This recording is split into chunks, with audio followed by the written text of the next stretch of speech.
ஹல்லேலூயா. தேவனுக்கு மகிமை உண்டாவதாக. இந்த நாளிலும் உங்களோடு சேர்ந்து தேவனை மகிமைப்படுத்தும்படியும் ஒரு புதிய ஊழிய சூழ்நிலை இங்கே ஆரம்பிக்கும்படியும் அந்த சூழ்நிலையிலே உங்களோடு சில ஆலோசனைகளை சொல்லும்படியும் தேவன் தந்த வாய்ப்புக்காக நான் தேவனுக்கு துதியும் ஸ்தோத்திரமும் செலுத்துகிறேன். அன்புக்குரிய உங்கள் யாவருக்கும் இரட்சகரும் ஆண்டவருமாக இயேசுவின் நாமத்தில் என் அன்பின் நல்வாழ்த்துக்கள். ஹல்லேலூயா. ஆண்டவருக்கு அழைக்கப்பட்ட ரீதியில் அல்லது ஏதாவது ரீதியில் ஊழியம் செய்ய வேண்டும் என்ற விருப்பம் அல்லது அவசியம் அல்லது சூழ்நிலை தேவன் ஏற்படுத்தி இருந்ததுனால நீங்கள் இந்த மாதிரி ஒரு சூழ்நிலைக்குள்ளே வந்திருக்கிறீர்கள். அப்போது நீங்கள் அறிந்து கொள்ள வேண்டிய சில அடிப்படை விஷயங்களை உங்களோடு நான் பகிர்ந்து கொள்ள விரும்புகிறேன். ஆண்டவர் உலகத்தில் ஒரு 3.5 வருஷம் ஒரு உத்தேச கணக்கு ஊழியம் செய்தார் என்ற காரியம் நமக்கு தெரியும். அவருடைய ஊழிய காலத்தில் அவர் எப்படி சீடர்களை ஊழியக்காரர்களை தம்முடைய சார்பில் ஏற்படுத்தினார் என்ற சில குறிப்புகளை நாம் சிந்தித்தோம். அதிலிருந்து நாம் எப்படி அந்த பாதையில் பயணிக்க முடியும் என்பதை நாம் கற்றுக்கொள்ள முடியும். மார்க்கு சுவிசேஷம் 3ஆம் அதிகாரம் 14வது வசனத்தில் மார்க்கு 3ஆம் அதிகாரம் 14வது வசனத்தில் இயேசு 12 பேரை தமிழை தெரிந்தெடுக்கிற ஒரு காரியத்தை நாம் பார்க்கிறோம். அந்த 12 பேருக்கு பேர் அங்கே சொல்லி இருக்கிறது. அவர் தெரிந்து கொண்டு அது எதற்கு தெரிந்து கொண்டார் என்று சொல்லி அங்கே நாம் பார்க்கிறோம். அவர்கள் தம்மோடு கூட இருக்க வேண்டும். முதலாவது விஷயம் என்னது? யார் யாரெல்லாம் ஊழியத்தில் ஆண்டவருக்கு ஊழியம் செய்யணும் முன் வந்திருக்கிறீங்களோ அவங்கெல்லாம் இதை கவனமாக கவனிக்கணும். முதலாவது விஷயம், அநேக இடத்துல ஆண்டவர் பிரசங்கம் பண்ணினார். நிறைய ஜனங்கள் வந்தாங்க போனாங்க, இதெல்லாம் நமக்கு தெரியும். ஆனால் இந்த 12 பேரையும் தம்மோடு கூட இருக்கும்படி வைத்து கொண்டார். தம்மோடு கூட இருக்கும்படி வைத்து கொண்டார். முதலாவது நாம் அறிந்து கொள்ள வேண்டிய காரியம், யார் யாரெல்லாம் ஆண்டவருக்கு ஊழியம் செய்ய விரும்புகிறீங்களோ அவங்க முதலாவது ஆண்டவரோட இருக்கணும். ஆண்டவரோட இருக்கணும். ஆண்டவருடைய பாதத்தில் இருக்கணும். ஆண்டவரோட ஐக்கியத்தில் இருக்கணும். ஆண்டவரோடு இராதவங்க, அவருடைய பாதத்தில் இருக்காதவங்க, அவரோட ஐக்கியத்தில் இல்லாத யாரும் இந்த ஆண்டவருக்கு இயேசுவுக்கு ஊழியம் செய்ய முடியாது. சரிதானே? இதில் ஒன்றும் உங்களுக்கு சந்தேகம் இல்லைல்ல? இந்த ஒரு ஐக்கியத்தில் இல்லாதவங்க ஒரு நாளும் இயேசுவுக்கு வேலை செய்ய முடியும். 1 யோவான் 1ஆம் அதிகாரம் அதன் 3ஆம் வசனம் தானே. யோவான், இயேசுவின் முக்கிய சீடர்களில் ஒருவராகிய யோவான் சொல்லுவார், எங்களுடைய ஐக்கியம் பிதாவோடும் அவருடைய குமாரனாகிய இயேசு கிறிஸ்துவோடும் இருக்கிறது. அப்போது சீஷர்கள் ஆண்டவர் தன்னோடு கூட இருக்க வைத்து கொண்டார். சீஷர்கள் அதை புரிஞ்சிட்டாங்க. அதில் ஒரு சீஷர் சொல்கிறார், நாங்கள் இயேசுவோடும் பிதாவாகிய ஆவியாகிய தேவனோடும் ஐக்கியத்தில் இருக்கிறோம். முதலாவது நாம் புரிஞ்சுக்கணும், நான் இயேசுவுக்கு ஊழியம் செய்யணும்னா நான் இயேசுவோடு இருக்கணும், இயேசுவோட ஐக்கியத்தில் இருக்கணும். நீங்கள் யோவான் 15ஆம் அதிகாரத்தில் 1லிருந்தே நீங்கள் வாசிச்சுட்டு போனால் ஆண்டவர் சொல்லுவார், நான் தான் செடி, நீங்கள் கொடி தான். நீங்கள் செடி கிடையாது, நீங்கள் கொடி தான். இந்த கொடி செடியில் இணைஞ்சிருக்கணும். செடியில் இணைஞ்சிருக்காட்டும் அந்த கொடி சீக்கிரமாக காய்ந்து போய்விடும், வளர்ந்து போய்விடும். சரிதானே? உங்களுக்கு கிளியராக கேட்குது இல்லையா? நான் தொடர்ந்து பேசுகிறதுனால கொஞ்சம் மெதுவாக பேசுகிறதுக்கு வசதியாக இந்த ஏற்பாடு எப்போதுமே கையோடு எடுத்துகிட்டு போவேன். சரி, இந்த கொடி செடியில் இணைஞ்சிருக்காவிட்டால் அது காஞ்சிரும், அதை அடுப்பில் தான் போடணும். இந்த கொடி செடியில் இணைஞ்சிருக்காவிட்டால் அந்த செடியில் இருக்கக்கூடிய அந்த சத்து, சாரம், எக்ஸ்ட்ராக்ட், அதில் உள்ள நியூட்ரியன்ஸ் இது அந்த கொடிக்கு வராது. இந்த கொடி அந்த செடியில் இணைஞ்சிருக்காவிட்டால் அந்த செடிக்கேற்ற கனியை, பலனை, பழத்தை கொடுக்க முடியாது. சரிதானே? ஓகே. அப்போ என்னில் நிலைத்திருங்கள், நானும் உங்களில் நிலைத்திருப்பேன். என்னை அன்றி உங்களால் ஒன்றும் செய்யக்கூடாது. எல்லாம் அந்த பகுதியில் இருக்கு. நான் இல்லாமல் உங்களால் ஒன்றும் செய்யக்கூடாது. இன்னொரு வார்த்தை, அது 7ஆம் வசனம்னு நினைக்கிறேன். நீங்கள் என்னிலும் நான் உங்களிலும், என் வார்த்தை உங்களிலும் நிலைத்திருந்தால் நீங்கள் வேண்டிக் கொள்வது எதுவோ அது உங்களுக்கு செய்யப்படும். அப்போ இயேசுவோடு ஐக்கியத்தில் இருக்க வேண்டும், உறவில் இருக்க வேண்டும். அவருடைய வார்த்தை, அவருக்கு வார்த்தை தான் நமக்கு ஜீவனை கொடுக்கிறது. ஏன்னா அவர் சொல்லிடுவார், ஒருவன் என்னில் அன்பாக இருந்தால் என் வசனத்தை கடைபிடிக்கணும், அவரிடத்துல பிதா அன்பாக இருப்பார், நாங்கள் அவன்கிட்ட தான் வாசம் பண்ண முடியும். அது யோவான் 14:23 படிக்கிறோம். அப்போ இயேசுவின் வார்த்தை அனுதினமும் நம்முடைய உணவாய் இருந்தால் மட்டும்தான் இந்த இயேசுவை அனுப்பின பிதாவாகிய தேவன், ஆவியாகிய தேவன் நமக்குள்ளே வாசம் பண்ண முடியும். ஊழியத்தை செய்ய விரும்புகிற உங்களுக்குள்ளே வாசம் பண்ண முடியும். அப்புறம்தான் நம்ம அடுத்த லெவலுக்கு போக முடியும். ஓகே. அப்போ இயேசுவின் வார்த்தையிலும் இயேசுவுக்குள்ளே இருந்த ஆவி, ஏன்னா அது ரோமர் 8:9 கிறிஸ்துவின் ஆவி இல்லாதவன் அவருடையவன் அல்ல என்று வாசிக்கிறோம். அப்போ ஆண்டவராக இயேசு கிறிஸ்துவுக்குள்ளே அது இருந்த தி சேம் ஸ்பிரிட் நமக்குள்ளே இருந்தால் மட்டும்தான் நாம் இயேசுவோட ஐக்கியத்தில் இருக்கிறோம்னு அர்த்தம். இங்கே நீங்கள்லாம் ஊழிய சூழ்நிலையில் என்டர் பண்ணுறீங்க. ஸோ ஒரு பிகினிங் வந்திருக்கனால கொஞ்சம் டீப்பாக தான் சொல்லணும். 1 கொரிந்தியர் 2ஆம் அதிகாரம் 12வது வசனத்தில், நாங்களோ உலகத்தின் ஆவியை பெறாமல் தேவனால் எங்களுக்கு அருளப்பட்டதை அறியும்படி தேவனிடத்திலிருந்து புறப்பட்டு வந்த ஆவியையே பெற்றோம் என்று வாசிக்கிறோம். 2 ஆவியை சொல்லியிருக்கு. One is from heaven and another one is from this universe.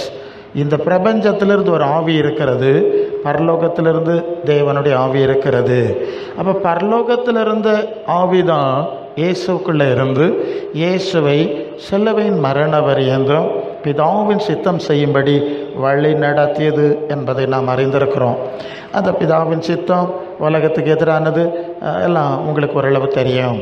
இதே ஆவிதான் அப்போஸ்தலர்களுக்குள்ளே இருந்தபடினால அந்த இயேசுவின் அடிச்சுவட்டில் மாதிரியில் அவங்களும் அந்த ஊழியத்தை செய்ய முடிந்தது. அதற்கு என்ன காரணம் என்று சொன்னால், இயேசுக்குள்ளே இருந்த அதே ஆவி. கலாத்தியர் 6ஆம் அதிகாரத்தில் அது 9வது வசனம் 4வது வசனமாக, தேவன் தம்முடைய குமாரனின் ஆவியை, அப்பா பிதாவே என்று கூப்பிடக்கூடிய குமாரனின் ஆவியை அவர் நமக்குள்ளே அனுப்பினார் என்று சொல்லுவார். ஓகே. அப்போ இயேசுக்குள்ளே இருந்த அதே ஸ்பிரிட். இன்னொரு பிரான்ச் என்னது, நாங்கள் உலகத்தின் ஆவியை பெற்றுக்கொள்ளவில்லை என்று பவுல் அழகாக சொல்லுவார். ஏன்னா இன்னொரு spirit is also working here, இங்கே வேலை செஞ்சுட்டு இருக்கு.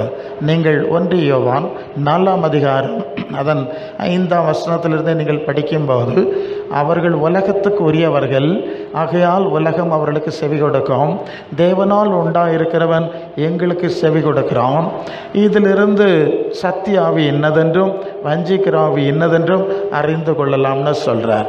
அப்போ இந்த உலகத்துக்குரியத காரியங்கள்லாம் பேசிகிட்டு இருக்கிறவங்க உலகத்தின் ஆவியில் இருக்கிறாங்க.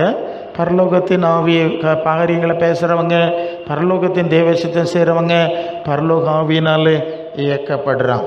ஏன்னா அது 2 கொரிந்தியர் 4:4 சொல்லுது இல்லையா, கிறிஸ்துவின் மகிமையான சுவிசேஷத்தின் வழி அவர்களுக்கு பிரகாசமாக இராதபடி இப்பிரபஞ்சத்தின் தேவன் மனக்கண்களை குருடாக்கிட்டான். சுவிசேஷத்தை புரிந்து கொள்ள முடியாதபடி அல்லது தவறாக புரிந்து கொள்ளக்கூடிய ரீதியில் இப்பிரபஞ்சத்தின் தேவன், power of this world, spirit of this world, அவர்களை குருடாக்கி விட்டான் என்று பார்க்குறோம். சரி, என்ன புரிஞ்சுக்கிட்டோம்? இயேசுவின் வார்த்தையில் இருக்கிறோம், இயேசுக்குள்ளே இருந்த ஆவியில் இருக்கிறோம், இயேசுவோட ஐக்கியத்தில் இருக்கிறோம். யோவான் 10ஆம் அதிகாரம் 27-28 வசனத்தில் ஆண்டவர் சொல்லுவார், ஏன் ஆடு என் சத்தம்தான் கேட்கணும், வேறு சத்தம் கேட்கப்படாது. அவை எனக்கு பின் செல்லுகிறது, ஃபாலோயிங் ஜீசஸ், என்னை பின்தொடர்ந்து வருகிறது. அவைகளுக்கு தான் எனக்கு தெரியும், அவைகளை என் கையில் நான் வச்சுருக்கேன். ஒருவரும் அவைகளை என் கையிலிருந்து பறிச்சிக்க முடியும். நான் அவைகளுக்கு நித்திய ஜீவனை கொடுக்கிறேன். இங்கே இயேசுவை பின்பற்றுகிற ஆடுகள் சீடர்கள். ஏன்னா இந்த நாட்களில் கிறிஸ்டியன் என்வாயர்மெண்ட்டில் ஒரு பெரிய பிரச்சனை இருக்கிறது. நீங்கள் மத்தேயு சுவிசேஷம் கடைசி 2 வசனத்தில் நீங்கள் புறப்பட்டு போய் சகல ராஜ்யையும் என்ன செய்யணும்? சீஷராக்கணும். சரிதானே? Make them disciples and then பேப்டைஸ்ன்னு இருக்கும். சீஷராக்க தான் சொல்லியிருக்கு, பக்தராக்க சொல்லலை. ரொம்ப தெளிவான அப்படின்னா இயேசுவின் வார்த்தையின்படி, இயேசுவின் மாதிரியின்படி அவரை பின்பற்றுகிற அனுபவம். 1 யோவான் 2ஆம் அதிகாரம் 6ஆம் வசனம் சொல்லுகிறது, அவருக்குள் நிலைத்திருக்கிறேன் என்று சொல்லுகிறவன் அவர் நடந்தபடி, இயேசு நடந்தபடி தானும் நடக்க வேண்டும். 1 பேதுரு 2ஆம் அதிகாரம் 21ஆம் வசனத்தில் கடைசி பகுதி, அவருடைய அடிச்சுவடுகளில், ஃபுட் பிரிண்ட்ஸ், பாத பதிவு, அடிச்சுவடுகளில் அவரை பின்தொடர் வரும்படி அவர் மாதிரியை வச்சுட்டு போனார். என்ன புரிஞ்சிங்க? இயேசுவின் வார்த்தை தான் நம்ம வாழ்க்கையில் இருக்கணும், இயேசுவின் மாதிரி தான் நம்ம வாழ்க்கையில் இருக்கணும். அதான் யோவான் 13:15, நான் செய்தது போல செய்யும்படி அவர்களுக்கு மாதிரியை, உங்களுக்கு மாதிரியை வச்சுட்டு இருப்பானே. அப்போ இயேசுவின் வார்த்தை, இயேசுவின் மாதிரி, இயேசுக்குள்ளே இருக்கிற ஆவி, இந்த ஆவியினால் நடத்தப்படுதல். அது ரோமர் 8:14, எவர்கள் தேவனுடைய ஆவியினால் நடத்தப்படுறாங்களோ அவங்க தான் தேவ பிள்ளை. ஐடியா கிடச்சிதா? இதுதான் இயேசு சொன்னார், அவர்கள் தம்மோடு கூட இருக்கவும் வைத்து கொண்டார் என்று அந்த வசனம் பார்த்தோம் இல்லையா? இதுதான் இயேசுவோடு இருக்கிற அனுபவம். இதன் பிறகுதான் உன்னதத்திலிருந்து வர்ற ஆவி வரணும். அதுக்கு பிறகு தான் நீங்கள் வெளியே போகணும், ஊழியம் செய்யணும்னு சொல்லிட்டார். சரிதானே? உங்களுக்கு ஐடியா வேணும், மறந்துடப்படாது.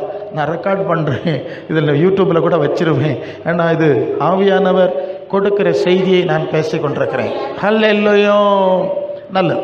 இப்போது கவனிங்க, ஆண்டவர் தம்மோடு கூட வச்சுட்டு, அந்த வசனத்தை நான் சொல்லிடணும். அது லூக்கா 24:49, லூக்கா 24:41 சொல்லுகிறது. சீஷர்கிட்ட சொல்கிறேன், நீங்கள் நல்லா கவனிங்க, ஏன்னா இது எல்லாருக்கும் பயன்படணும். 3.5 ஆண்டு இந்த சீஷர்களை தம்மோடு ஆண்டவர் வச்சிருந்தார், தம்மோடு கூட வச்சிருந்தார்னு பார்த்துட்டோம். ஆனால் இந்த இவர்களை விட்டு இயேசு பிரிந்து செல்லும்போது அவர் ஒரு கட்டளை சொல்கிறார், நீங்கள் எருசலேமை விட்டு போகக்கூடாது. உன்னதத்திலிருந்து வர்ற அந்த பெலன் வர்றது வரை யூ ஷுட் வெயிட். அங்கே வெயிட் பண்ணி தான் ஆகணும். அது அப்போஸ்தலர் 1ஆம் அதிகாரம் 5ஆம் வசனத்துலேயும் படிக்கிறோம் இல்லையா? நீங்கள் எருசலேம் விட்டு போகாமல் வெயிட் பண்ணுங்க. 8ஆம் வசனத்தில் பரிசுத்த ஆவி வந்த பிறகு தான் பெலன் வரும், அப்புறம் தான் நீங்கள் மற்ற வேலைக்கு போகணும். ஓகே, இது உங்களுக்கு தெரிஞ்சது. அப்போது பரிசுத்த ஆவியானவருடைய சாட்சி, அங்கீகாரம், முத்திரை, இது ஒரு முக்கியமான விஷயம். நாம் கர்த்தருக்கு ஊழியம் செய்யுங்கள்னு விசுவாசிகளுக்கு ரோமர் 12ஆம் அதிகாரத்தில் சொல்லியிருக்கிறதுனால பலவிதமான ஊழியங்கள் பலர் செய்வாங்க. ஆனால் இப்போ நாம் பார்த்துட்ருக்கிற அந்த எல்லை, அந்த அங்கீகார ஊழியம் செய்யணும்னா பரலோகத்தின் முத்திரை வேணும், அங்கீகாரம் வேணும், சாட்சி வேணும். அது வசனம் சொல்லுது. அது அப்போஸ்தலர் 5:32, தேவன் தமக்கு கீழ்ப்படுகிறவர்களுக்கு தந்த பரிசுத்த ஆவியும் சாட்சியாக இருக்கிறது. அப்புறம் 15ஆம் அதிகாரம் 8ஆம் வசனம், இருதயத்தை அறிந்திருக்கிற தேவன் நமக்கு பரிசுத்த ஆவியை தந்தது போல அவர்களுக்கும் கொர்நேலி வீட்டாருக்கும் தந்தரளி சாட்சி கொடுத்தார். ஓகே, பரிசுத்த ஆவியின் சாட்சி, பரிசுத்த ஆவியின் முத்திரை, அது எபேசியர் 1ஆம் அதிகாரம் 13ஆவது வசனம் சொல்லுகிறது.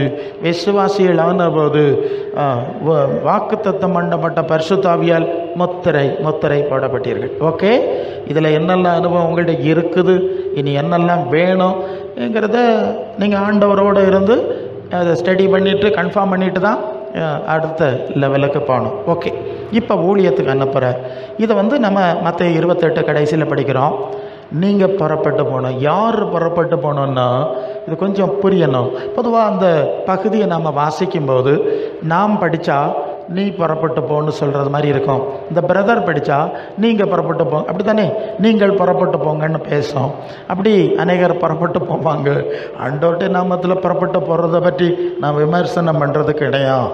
ஆனால் இந்த இடத்துல ஆண்டவர் யாரை பார்த்து சொன்னார் தெரியுமா?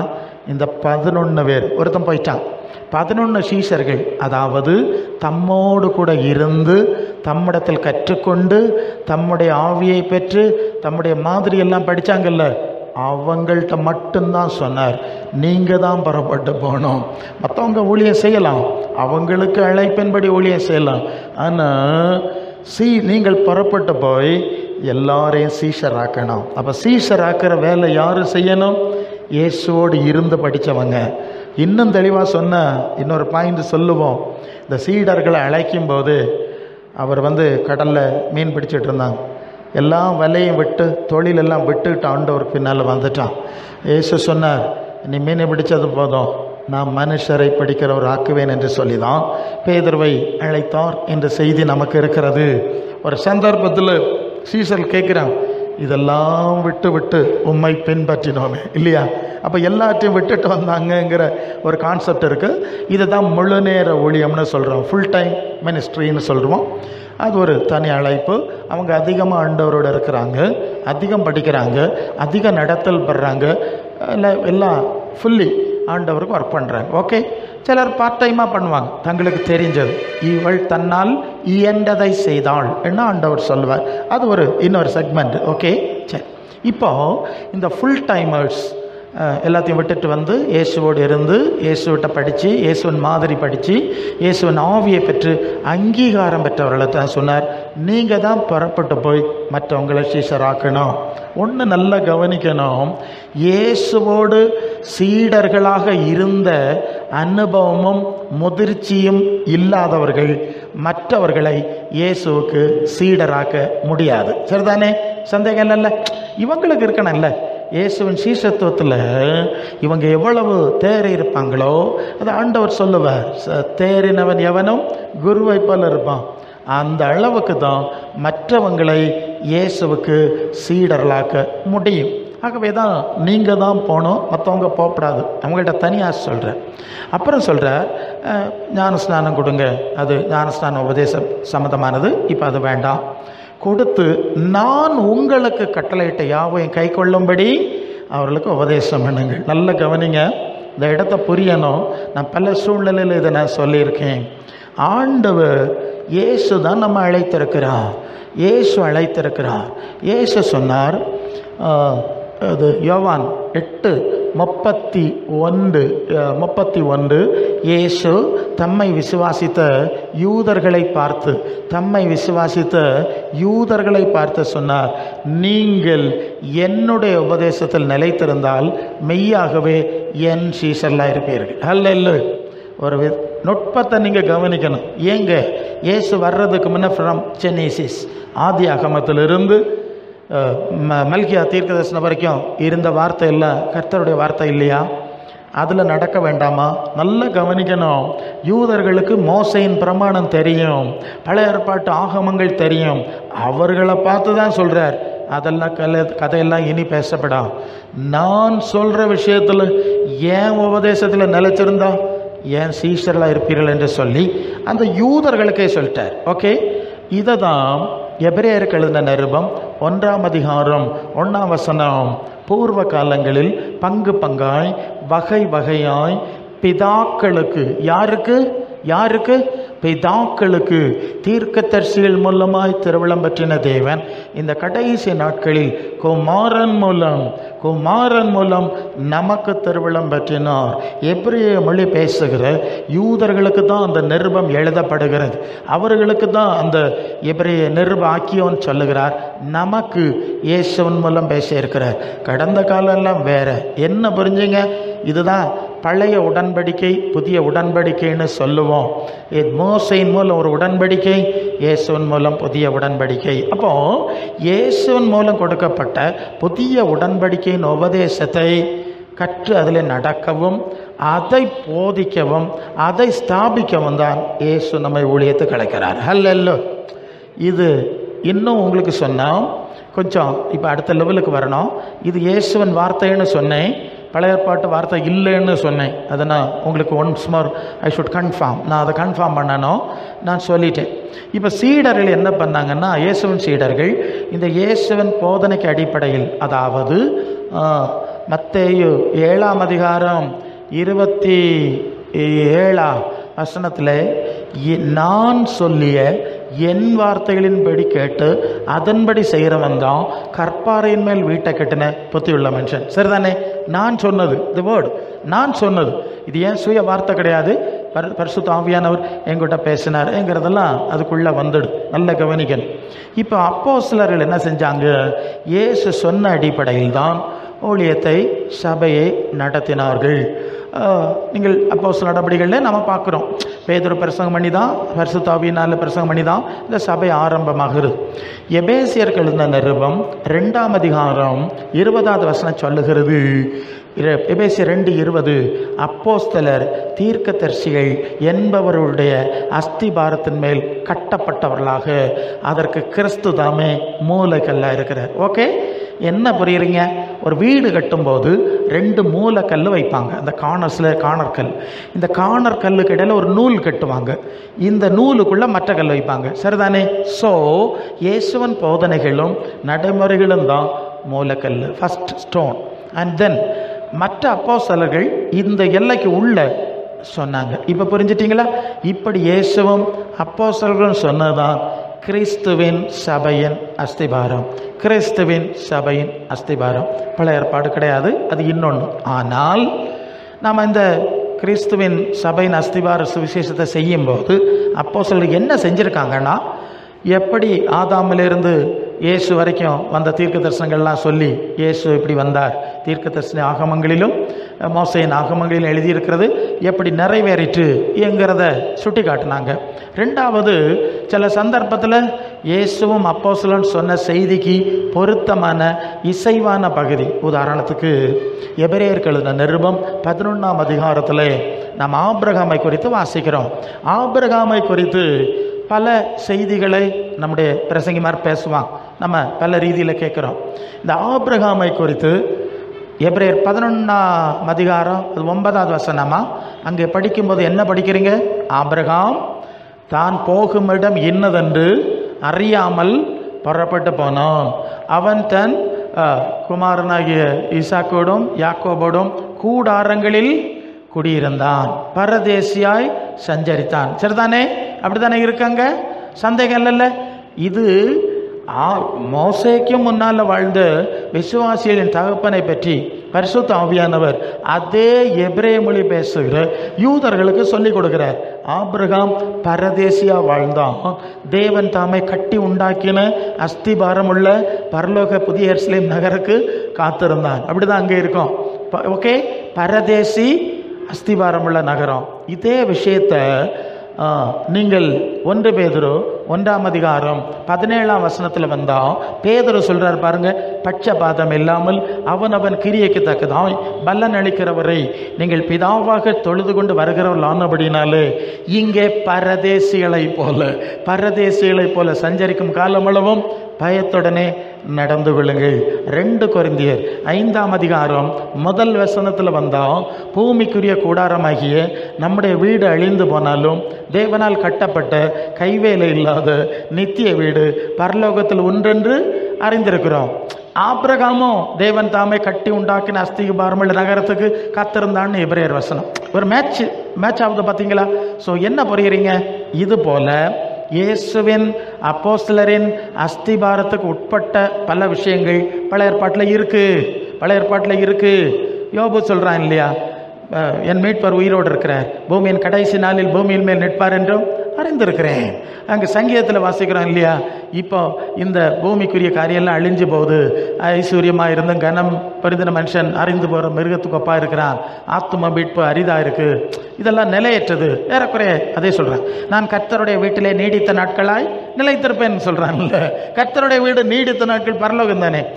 ஓகே, இந்த மாதிரி விஷயத்தை நமக்கு இணைச்சிக்கலாம், அது பிரச்சனை கிடையாது. ஆனால் அஸ்திபாரம் எங்கே இருக்கணும்? இயேசு அவர் தான் கற்பாறை, அவருக்கு மேலே தான் அஸ்திபாரம். அப்போஸ்தலருக்கு அடுத்த அஸ்திபாரம். இந்த அஸ்திபாரத்தில் நின்று தான் நம்முடைய ஊழிய பணிகள் அமைய வேண்டும். அல்லேலூயா. ஓகே, புரிஞ்சுட்டிங்க? இப்போ இந்த ஊழியத்தை அவர் எப்படி வைக்கிறார்னா, நீங்கள் நல்லா கவனிங்க.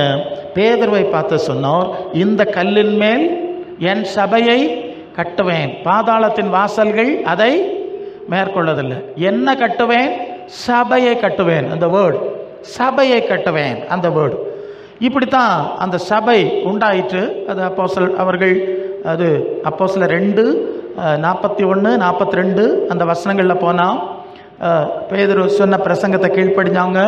அவர்கள் ஞானஸ்நானம் பெற்றார்கள். அவர்கள் அப்போஸ்தல உபதேசத்திலும் அந்யோன்யத்திலும் அப்பம் பெட்கிறதிலும் ஜெபம் பண்ணுறதிலும் உறுதியாய் தரிச்சிருந்தாங்க. சரிதானே? இது நடுவில் தான் கர்த்தர் அற்புதங்களை செஞ்சுக்கிட்டே இருந்தார் அப்போஸ்தலரை கொண்டு. அப்போது ஜனங்களுக்கெல்லாம் என்ன உண்டாயிற்று? பயம் உண்டாயிற்று. நான் வாசிக்கிறேன்ல, இதுதான் சபையினுடைய ஸ்ட்ரக்சர். இப்போது எபேசியர் எழுதின நிருபம் 4ஆம் அதிகாரம் 11ஆம் வசனத்தில் வந்தால், எபேசியர் 4:11, தேவகுமாரனை பற்றும் அறிவிலும் அன்பிலும் ஒருமைப்பட்டவர்களாகி, இயேசு கிறிஸ்துவின் அந்த அன்பிலும் அறிவிலும் ஒருமைப்பட்டவர்களாகி, கிறிஸ்துவின் நிறைவான வளர்ச்சியின் அளவுக்கு தக்கதாக பூரண புருஷராகும் வரைக்கும் சபையானது சீர்திருந்தவும். பரிசுத்த சபையானது பக்தி விருத்தி அடைவதற்கு. எது பக்தி விருத்தி அடையணும்? சபை. அடுத்தது பரிசுத்தவான்கள் சீர்பருந்தும் பொருட்டு அவர் சிலரை அப்போஸ்தலராய், சிலரை தீர்க்கதரிசிகளாய், சிலரை மேய்ப்பராய், சிலரை போதகராய், சுவிசேஷகராய் ஏற்படுத்தினார். சொல்லிட்டு எகைன் இட்ஸ் கண்டினியூ. அது என்ன போகுது? அதாவது நாமினி குழந்தைகளாயிராமல் குழந்தை தலையாகிய சத்தியத்தை கை கொண்டு குழந்தைகளாயிராமல் மனுஷனுடைய சூதும் வஞ்சிக்கிறதுக்கு ஏதுவான பலவிதமான காற்றுகளினாலே அலைகளைப் போல அடிபட்டு அலைஞ்சிக்கிட்டே தெரியாமல் அன்புடனே சத்தியத்தை கை கொண்டு தலையாகிய கிறிஸ்துவுக்குள் எல்லாவற்றிலும் அவரை போல வளரும்படி அப்படி செய்தார், சபையை வைத்தார். சரிதானே? என்ன புரிஞ்சுங்க? சபை சபை சபை என்று ஒன்றை ஏற்படுத்தி அதுக்குள்ள எல்லா அழைப்புக்குரிய ஊழியக்காரர்களையும் வச்சார். சபை இல்லாமல் ஆண்டவருக்கு ஒரு ஊழியம் கிடையாது. இதை 1000 மடங்கு நீங்கள் மனசில் வைங்க. இப்போ நீங்கள் பார்க்கலாம், வெளியே வந்து கோபுர ஊழியங்கள் இருக்குது, கூடார ஊழியம் இருக்குது, வீடு ஊழியங்கிறாங்க இல்லையா, தேவனுக்கு வீடுங்கிறாங்க, நிறைய சொல்கிறாங்க. எல்லா ஊழியமும் அந்த சபைக்குள்ளே தான் இருக்கணும். ஒரு வீட்டில் ஒரு அப்பா இருக்கார், ஒரு அம்மா இருக்கார், பிள்ளைகள் இருக்காங்க. இந்த பிள்ளைகளுக்கு சாப்பாடு கொடுக்கணும், துணி கொடுக்கணும், படிப்பு கொடுக்கணும். அதை வாழ்த்து ஆளாக்குற ஒரு ஸ்ட்ரக்சர் இருக்குல்ல. ஒரு பிள்ளைய ரோட்டில் போட முடியாது. அப்பா ஒரு அந்த ஜங்ஷனில் அங்கேயும், அம்மா இன்னொரு ஜங்ஷன்லேயும் உட்கார முடியாது இல்லையா? உட்கார முடியாது. அதுதான் ஒரு வீட்டில் இது ஒரு பிள்ளைகளை வளர்த்து அப்படி எல்லாம் பிள்ளைகள் பேர பிள்ளைகள் அப்படி அந்த இது போல தான் சபைங்கிறது ஒரு ஃபேமிலி. என்னது? குடும்பம். சபைங்கிறது ஒரு குடும்பம். அது ஆவிக்குரிய குடும்பம், ஆவிக்குரிய மாளிகைகள் எல்லாம் சொல்லியிருக்கு. ஸோ இதுக்குள்ளே எல்லா ஊழியக்காரர்களும் இருக்காங்க, எல்லாருடைய பங்களிப்பாக இருக்குது. அந்த அடிப்படையில் நான் ஒரு சுவிசேஷனுங்கிற முறையில் இங்கே தமிழ்நாட்டில் கேரளாவில் இப்போ நேரத்திலிருந்தே பேசிகிட்டு இருக்கிறேன். கேரளாவுக்கு போனால் அங்கே மலையாளத்தில் பேசணும். ஸோ எல்லாம் ஒவ்வொரு சபை ஒவ்வொரு சபைங்க. சிஎஸ்எஸ் சபையில் பேசுகிறேன், கத்தோலிக்க கிறிஸ்மேட்டிக் சென்டரில் பேசுகிறேன், பெந்தகோஸ்தல் குரூப்ஸ் டிஃப்ரெண்ட் பேசுகிறேன், இயேசு என் நாமம்னு ஒரு குரூப் இருக்குது அங்கே பேசுகிறேன், எங்கெங்கெல்லாமா பேசுகிறேன். எப்படி பேச முடியுது? நான் எல்லா சபைக்கும் ஊழியக்காரன். சரிதானே? இது ஒரு லோக்கல் சர்ச்சுக்கு மட்டும் இல்லை. அந்த அங்கீகாரம் தேவன் எனக்கு தந்திருக்கிறதுனால தான் வித்தியாசமான டினாமினேஷன்ஸ் ஸ்தாபனங்கள், சில வேளை டாக்டரின்ஸ் வர டிஃப்ரெண்ட்டாக இருக்குது. அதுக்கு நடுவில் நான் நிற்க தேவன் எனக்கு அதிகாரம் தந்தார். அல்ல. அப்போ சபைங்கிற ஒரு ஃபேமிலி, ஒரு குடும்பம், அதில் எல்லா ஊழியர்களும் இணைஞ்சிருந்துதான் அந்த அது என்ன வேலை, எய்ம் என்ன, டார்கெட் அல்ல நோக்கம் என்னன்னா, ஒவ்வொரு விசுவாசியும் ஈச் அண்ட் எவ்ரி பிலீவர், அதனுடைய மெம்பர் ஆஃப் தட் சர்ச், ஒவ்வொரு விசுவாசிகளையும் கிறிஸ்துவின் சாயலில் தன்மையில் உருவாக்கி எடுப்பது தான் ஊழியம். புரிஞ்சுதா? இப்போ அதான் ஆண்டவர் சொல்லிட்டார், தேறினவன் எவனும் குருவப்பில் இருப்பான். இயேசுவின் சாயலை, தன்மையை, குணத்தை ஒவ்வொரு விசுவாசிகளும் நாம் உருவாக்குறதுக்கு பேர் தான் சர்ச்சுன்னு பேர். இதில் மிராக்கிள்ஸ் இருக்குது, ஹீலிங்ஸ் இருக்குது, பரலோக சுவிசேஷம் இருக்குது, ஆவியானவருடைய அனுபவங்கள் இருக்குது, கண்டனம் இருக்குது, எச்சரிப்பு இருக்குது, புத்தி சொல் இருக்குது, ஆறுதல் இருக்குது, ஒருத்தருக்கு ஒருத்தர் ஜபிக்கிறது இருக்குது, ஒருத்தர் பாரத்தை ஒருத்தர் சுமக்கிறது இருக்குது இல்லையா? பார்க்குறோம்ல. ஓகே, இப்படி எல்லாம் சபையில் தான் இருக்கணும். இதுக்கு வெளியே நீங்கள் ஊழியம் செய்ய முடியாது. ஒன்றில் ஏதோ ஒரு சபை இந்த ஸ்ட்ரக்சரை உருவாக்கணும், இல்லைன்னா நீங்கள் அதில் பார்ட்டிசிபேட் பண்ணணும். என்ன சேர்த்து தான் சொல்கிறேன், நான் என்னையும் சேர்த்து தான் சொல்கிறேன். நான் தனி மரம் தப்பாக முடியாது. இது ரொம்ப முக்கியமான புரிதல். அப்போ நோக்கம் என்னென்னா, இயேசுவின் சாயலை ஒவ்வொருத்தருக்குள்ளேயும் உருவாக்கணும். எப்படி உருவாக்குறோன்னா, இயேசுவின் போதனைகளை நாம் திரும்ப திரும்ப கொடுக்கும்போது, அதை ஜனங்கள் கேட்கும்போது, அதை உள்ளத்தில் தியானிக்கும் போது அந்த இயேசுவின் சாயல் வருகிறது. பிலிப்பியர் 2ஆம் அதிகாரம் 5ஆம் வசனத்தில் கிறிஸ்து இயேசுடைய சிந்தையே உங்களிலும் இருக்க கடவுதுன்னு வாசிக்கிறோம். இயேசுடைய சிந்தை, இயேசுடைய கனி, இயேசுடைய குணங்கள் வந்துருதா இல்லையா? ஓகே. 2வது, பரிசுத்த ஆவியானவர் வரும்போது, நான் ஏற்கனவே சொன்னேன், கிறிஸ்துவுக்குள்ள இருந்த ஆவி, கிறிஸ்துவுக்கு கொடுத்த ஆவி, குமாரனை இயக்கிய ஆவியை நமக்கு கொடுத்தா, நம்மை அந்த ஆவி குமாரனை போல மாத்துறது தானே இயல்பு. 2 கொரிந்தியர் 3ஆம் அதிகாரம் 18ஆம் வசனம் சொல்லுகிறது, நாம் எல்லாரும் திறந்த முகமாய் கர்த்தருடைய மகிமையை கண்ணாடியிலே காண்கிற வண்ணமாய் கண்டு ஆவியாய் இருக்கிற கர்த்தரால் அந்த சாயலாகத்தானே, இயேசுவின் சாயலாகத்தானே மகிமையின் மேல் மகிமை அடைந்து மறுரூபம் அடைகிறோம். முதலாவது அது என்னது? கலாத்தியர் 4ஆம் அதிகாரம் அது அது அந்த வசனம் சொல்லுது 6வது, கிறிஸ்து உங்களில் உருவாகும் அளவும், 4ஆம் அதிகாரம் 6, கிறிஸ்து உங்களில் உருவாகும் அளவும் மறுபடியும் கற்ப வேதனைப்படுகிறேன்னு இருக்கும் அந்த வசனம் ஒரு தப்பாக இருக்கும். கிறிஸ்துவை ஒரு குழந்தை, கிறிஸ்துவின் ஒரு குழந்தை அனுபவம் நமக்குள்ளே உருவாக்கப்படுது. அடுத்தது கிறிஸ்துவின் நிறைவான வளர்ச்சிக்கு வளரணும், அது வசனம் பார்த்துட்டோம். இப்படி நடக்கிற ப்ராசஸுக்கு பேர் தான் ஒரு சபையினுடைய வேலை. இதில் எல்லாம் மற்ற ஆஸ்பெக்ட்ஸும் இருக்கிறது, அதை நீங்கள் புரிஞ்சுக்கொள்ளணும். அப்போ இந்த தன்மையில் ஊழியம் செய்ய வேண்டும், நான் முடிக்கணும். சரிதானா? இதுக்கு வெளியே எந்த ஊழியம் கிடையாது. வெளியே போனால் என்ன நடக்கும் நான் சொல்கிறேன். நான் ஸ்கூலில் படிக்கும்போது அப்போ இந்த படம் போட்டு ஒரு கதை, ஒரு நீதி கதை. அது என்ன நீதி கதைன்னா, 4 காளை ஆக்ஸ் இந்த காளை மாடு மேய்ஞ்சிக்கிட்டு இருந்து சேர்ந்து மேயும். ஒரு சிங்கம் அதை அடித்து போடுறதுக்கு டெய்லி ட்ரை பண்ணோம். ஏன்னா அதுக்கு சாப்பிடணுன்னா இதை கொல்லணும். இது 4 சேர்ந்து அதை தூக்கி எறிஞ்சிடும். ஒன்றும் பண்ண முடியல. இந்த சிங்கம் சோர்பாக உட்காந்துரு. ஒரு நரி அந்த பக்கம் வந்துதான். ஏன்னா நரிக்கு சிங்கம் சாப்பிட்டுட்டு போடுற மிச்சம் தான் அதுக்கு சாப்பாடு. ஸோ என்ன அண்ணே இப்படி இருக்கீங்க? இப்படி தான் ப்ராப்ளம். ஓ இவ்வளவு தான் ப்ராப்ளமா? ஒன்றால் முடியலையா? நான் பார்த்துக்கிறேன். நரி போச்சுது. ஒரு காலில் மேய்ஞ்சிக்கிட்டே இருந்ததா, இதுக்கு பக்கத்தில் போய் நரியும் புல்லு மேய்றது மாதிரி மேய்ஞ்சிக்கிட்டே நின்றுட்டு சொல்லிச்சு, நல்லா இருக்கியா அண்ணா, அக்கா நல்லா இருக்கீங்களா, அண்ணே தம்பி நல்லா இருக்கீங்களா? ஒன்றை பற்றி இப்படி இல்லையா சொல்கிறான், உன்னை பற்றி இப்படி இல்லையா நினைக்கிறான். இந்த 4 காலை உண்டுல்ல, இதை பற்றி. அப்படியா? என்னை பற்றி மனசில் அப்படியா வச்சுருக்கான் அவன். ஓ நாங்கள் 4 பேரும் சேர்ந்தது தான் நடக்கும். அப்போ உள்ளுக்குள்ளே இருக்குது இப்படி தான் இல்லையா? லேசாக பேசிக்கிட்டாங்க. இந்த நரி இப்போ அடுத்த காலைகிட்ட போச்சு. அங்கே போயும் இவன் உன்னை பற்றி இப்படி நினைக்கிறான். ஓகே, குண்டனி சொல்கிறது நீங்கள் ஊரில் சொல்லுவான், கோள் முட்டுன்னு சொல்லுவான். இப்போ கோள் முட்டியாச்சு. இப்போ என்ன ஆச்சுன்னா, ஒருத்தர் பார்க்கும்போதே ஒரு வித்தியாசமாக பார்க்குறாங்க. அதுவரை பார்த்தா ஒரு சந்தோஷம் பொங்கி வழிஞ்சது இல்லை. இப்போ எல்லாம் இல்லை, வித்தியாசம், பார்வை வித்தியாசம், சிந்தனை வித்தியாசம். அப்புறம் 4 பேரை 4 பக்கம் திருப்பிட்டு தனித்தனியாக நின்று மேயறாங்க. தனி குடிசை என்னதுங்க, தனிக்காட்டு ராஜான்னு சொல்லுவாங்கல்ல, தனிக்காட்டு ராஜா. அது மாதிரி இது மாதிரி ஒவ்வொருத்தரும் தனிக்காட்டு ராஜா. இப்போ சிங்கத்துக்கு வாய்ப்பாயிடுச்சு. ஓகே, இவன் ஒத்தைக்கு தானே வர்றான், அடித்து சுருட்டி கொண்டு போயிடுச்சு. இது அந்த கதை. இப்போ புரியும்னு நினைக்கிறேன்ல. எஸ், இது நடக்குது. பழைய ஏற்பாட்டில் நான் இங்கெல்லாம் கொஞ்சம் பைபிள் தெரிஞ்சவங்க, ஸோ நான் வேகமாக போகிறேன். பழைய ஏற்பாட்டில் ஒரு சம்பவம், இஸ்ரவேலின் மேய்ப்பரலை குறித்து நீ என்ன சொல்லணும் தெரியுமா? ஏன்னா மேய்ப்பரலுக்கு எதிராக எச்சரிக்கை செய்கிற ஒரு பகுதி வருது. அப்போ கர்த்தர் சொல்கிறார், இஸ்ரவேலின் மேய்ப்பர்கள் மந்தையை சரியாக மேய்க்கலை. அதனால என்ன நடந்துதான், இந்த மந்தை மலைகள் எங்கும் சிதறி தெரிந்தது. சரியா மேய்க்கல, கேட்கல. அது வந்த வழியில் போச்சு. எல்லாமே மலைகளின் மேல் சிதறி தெரிந்தது. விளைவு, அவை காட்டு மிருகங்களுக்கு இரையாயிற்று. நல்ல கவனிக்கணும்.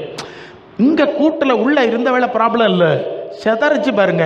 இப்போ சாத்தானுக்கு ஈஸி, கர்ச்சிக்கிற சிங்கம் போல எவனை விழுங்கலாமோன்னு சுற்றிட்டு தர்றான்ல சிங்கம், அந்த சிங்கத்துக்கு அப்படியில் மாட்டினான்.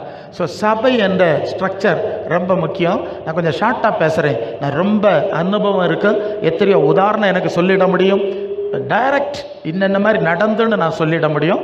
இப்போ வேண்டாம், நீங்கள் புரிஞ்சுக்குவீங்க. ஸோ இந்த சபை ஸ்ட்ரக்சரில் இருக்கணும், எல்லா ஊழியக்காரில் இருக்கணும், அப்போஸ்தலர்கள், ஒவ்வொருத்தருக்கு ஊழியத்துக்கு அழைப்பு, அவருக்கு அழைப்பு என்னது? இப்போ ஒரு ஆள் ஜெபம் பண்ணால் வியாதி குணமாயிரும், உடனே அவர் அப்போஸ்தலராக மாறிட முடியாது. இன்னொருத்தர் ஒரு ப்ராஃபஸி சொன்னால் அது நிறைவேறிடும், உடனே அவர் அப்போஸ்தலராக மாறிட முடியாது. சரியா? எல்லாமே இருக்குது. விசுவாசிகளும் தீர்க்க தரிசனம் சொல்லுவார்கள், அவர்கள் தீர்க்க தரிசனம் சொல்லுகிறவர்கள். சரியா? அந்த பிலிப்புக்கு 4 குமாரத்திகள் இருந்தாங்க, அவங்க தீர்க்க தரிசனம் சொல்லுகிறவர்கள். அந்த பிலிப்புக்கு ஒரு செய்தியை கர்த்தர் சொல்ல விரும்பி அகபு என்கிற தீர்க்க தரிசியை அனுப்பினார்னு இருக்கு. சரியா? தீர்க்க தரிசிங்கிற அந்த ஸ்டேட்டஸ் வேற, தீர்க்க தரிசனம் சொல்றது வேற. ஆவி வந்தோடனே எல்லாருமே சொல்லிடுவாங்க. பட் தீர்க்க தரிசிங்கிற அந்த அந்த அந்த அந்த அந்த ஸ்தானம் இருக்கே, அது தனியானது. அது மாதிரி அப்போஸ்தலர்னு சொன்னால் அவங்க தான் அஸ்திபார உபதேசத்துக்கு அடிப்படையானவங்க, அவங்களுக்கு தான் ஆண்டவர் அந்த காரியங்களை கொடுக்குறாரு, அவங்க அஸ்திபார உபதேசத்தை போதிப்பாங்க. இப்படி ஒவ்வொரு பிரான்ச்சு. ஸோ இதை நீங்கள் புரிஞ்சுக்க. இப்படி இருந்தால் மட்டும்தான் ஒன்று நாம் பாதுகாப்பாக இருக்க முடியும். Number 1 safety. இல்லைன்னா எவ்வளோ பெரிய ஊழியக்காரனாலும் சாத்தானு கையில் மாட்டிடுவான். First one. And second thing, தேவ சித்தம் நிறைவேற்ற முடியும். இந்த செக்ஷன் இல்லைன்னா நிறைவேற்ற முடியாது. தேவனுடைய திட்டம் அதான் கோபுரம் கூடாரம்லாம் சுற்றி போய் பிள்ளைகளை பார்த்து ரோட்டில் போட்டு போகிறாங்கல்ல, அது எங்கே போகுது என்ன போகுது? நோ, அது அவங்கள்ட்ட அதுக்குரிய இன்ஃப்ராஸ்ட்ரக்சர் வைக்கல. Okay, safety first. ரெண்டாவது, தேவனுடைய சித்தத்தை நிறைவேற்ற முடியும். மூன்றாவது, நாம் பரலோகத்துக்கு போனோம்னாலும் மத்தேயு 7ஆம் அதிகாரம் 21ஆம் வசனத்தில் ஆண்டவர் சொன்னார், பரலோகத்தில் இருக்கிற பிதாவின் சித்தப்படி செய்கிறவனே பரலோக ராஜ்யத்தில் பிரவேசிப்பான். என்ன கர்த்தாவே நிறைய பேர் ஆராதிச்சிருப்பான், என் பேரை பயன்படுத்தி பேய் விரட்டி இருப்பான், என் பேரை பயன்படுத்தி வியாதி சுகமாக்கி இருப்பான். அவங்கெல்லாம் சொல்லுவாங்க, இப்படியெல்லாம் உடைய நாமத்தில் செஞ்சலன்னு சொன்னால் ஆண்டவர் சொல்லார், அங்கே இருக்கு, அக்கிரம செய்கைக்காரரே நீங்கள் என்னை விட்டு அகன்ற பொங்கல். புதிய மொழிபெயர்ப்பில் நரிகேடாய் நடந்தவர்களே உங்களுக்கு தெரியாதுன்னு சொல்லிடுறேன். இப்போ என்ன ஆச்சு? பரலோகத்துக்கு நித்திய ஜீவன் அடைய முடியாத மிகப்பெரிய ஒரு டேஞ்சரில் நாம் வந்துடுவோம். அப்போ நம்பர் 1 அழிவு, சேஃப்டி. அண்ட் செகண்ட்லி, தேவ சித்தம் நிறைவேற்ற முடியாது, ஆத்ம ஆதாயம் பண்ண முடியாது, ஒருத்தரையும் பரலோகத்துக்கு கொண்டு போக முடியாது. மூணாவது, நாம போக மாட்டோம். சரியா? அண்ட் ஃபைனலி, இயேசுவின் சுவிசேஷத்தை பற்றி தப்பான ஒரு இதை பரப்பி ஆண்டவருடைய நாமத்துக்கு தூஷணம் உண்டாக்கிடுவோம். அடுத்த லெவல், அடுத்த சின்ன, இப்படி ஒன்றொன்னா நாம் பயன் இல்லாமல் போயிடும். ஆகவே ஓரளவு புரிஞ்சிருக்கோன்னு நினைக்கிறேன்ல. இயேசுவுக்கு ஊழியம் செய்ய நீங்கள் விரும்பினா இயேசுவோடு இருக்க வேண்டும். அவருடைய வார்த்தைகள் உங்களுக்கு உணவாக இருக்கணும், அவருக்குள்ளேருந்து ஆவி உங்களுக்குள்ளே இருக்கணும், அவருடைய வாழ்க்கை மாதிரி இருக்கணும். ஒரு வசனம் முன்னால் வருது, அது பிலிப்பியர் 3ஆம் அதிகாரம் 17 - 21 வரை. எனக்கு பிரியமானவர்களே, நீங்கள் என்னோட கூட பின்பற்றுகிறவர்களாகி நாங்கள் உங்களுக்கு வழிகாட்டுகிறவர்களை மாதிரியாய் நோக்குங்கள். அநேகர் வேறு விதமாய் நடக்கிறார்கள், அவரின் கிறிஸ்துவின் சிலுவைக்கு பகைஞர் என்று அநேக தரம் உங்களுக்கு சொன்னேன். இப்போ கண்ணீரோடு சொல்லுகிறேன், அவருடைய தேவன் வயிறு, அவர்கள் பூமிக்குரியவர்களை சிந்திக்கிறார்கள், அவருடைய மகிமை, அவருடைய லட்சையே நம்முடைய குடியிருப்போ பரலோகத்தில் இருக்கிறது. அங்கே இருந்து நம்முடைய கர்த்தராகிய இயேசு கிறிஸ்துவின் இரட்சகர் வர எதிர்பார்த்து காத்து கொண்டிருக்கிறோம். அவர் தம்முடைய வல்லமையான செயலினாலே நம்மையும் நம்முடைய சரீரத்தையும் அவருடைய மகிமையான சரீரத்துக்கு ஒப்பாய் மறுரூபப்படுத்துவார். இடையில் ஒரு வார்த்தை விடுபட்டுட்டு, அவருடைய முடிவு அழிவு. அவருடைய தேவன் வயிறு, பூமிக்குரியவர்களை சிந்திக்கிறாங்க, முடிவு அழிவு. அப்படின்னா அவங்க பரலோகத்துக்கு போக மாட்டாங்க. எவ்வளவு எச்சரிப்பு இருக்கு! இயேசுவின் வார்த்தை, இயேசுவின் மாதிரி, இயேசுவின் ஆவி, அப்போஸ்தலருடைய மாதிரி. இப்போ புரிஞ்சுதா? அதுக்கு தான் இந்த வசனம் வந்தது. இந்த பைபிள் கையில் இருக்குது, 2000 வருஷங்களை கழிஞ்சு இது இருக்குது. இந்த அனுபவத்தில் நிலைத்திருந்தால் கர்த்தர் உங்களுக்கு தருகிற ஊழிய அழைப்பிலே தெளிவாய் நடத்துவார், அதிலே நிலை நிறுத்துவார். முடிவு பரியந்தம் ஆண்டவர் சொல்வார், உலகத்தின் முடிவு பரியந்தம் சகல நாட்களிலும் உங்களுடனே கூட இருக்கிறேன்னு அந்த சீசருக்கு சொன்னார்ல, அந்த வார்த்தையை உங்கள் வாழ்க்கையில் நிறைவேற்றுவார். நீங்கள் உங்களுக்கு மகிமையாக இருப்பீங்க, மற்றவங்களுக்கு மகிமையாக இருப்பீங்க, ஆண்டவருக்கு மகிமையாக இருப்பீங்க, அவருக்கு சொந்த ஜனமாக இருப்பீங்க, அவருடைய ராஜ்யத்துக்கு போவீங்க. ஓகே, இந்த வார்த்தைகளால் கர்த்தர் உங்களை ஆசீர்வதிப்பாராக. ஆமென்.